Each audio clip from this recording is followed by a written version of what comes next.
You talked a little bit about a distinction between a sociopath and a psychopath. And this kind of gets into the whole moral law. And as somebody who's been spending the last several years of my PhD working on the moral argument from guilt, I'm interested in your story. And I find that this idea, some people will say there's no such thing as objective guilt because there are people who are psychopaths and they don't experience guilt. And I guess my question is that true in your opinion? Do they experience guilt?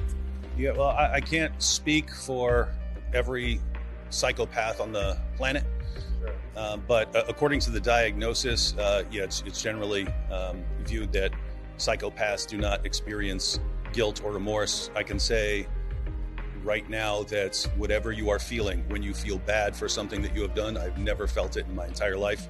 Not with anything, not with attacking my dad with a hammer. Even to this day, even after becoming a Christian, there's just no whatever you feel. And so, I would, in my own experience, that's true.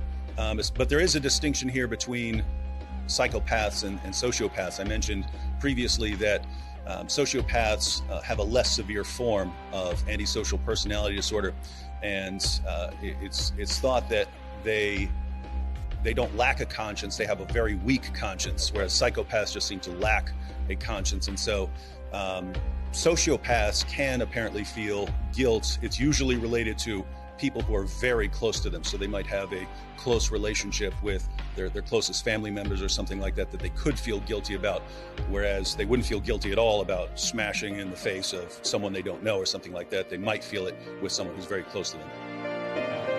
أخي يا مقيما شمالا جنوب تجوب الأخوة قلبي تجوب وتهتف بي نحو دار الخلود فدرب الأخوة خير الدروب.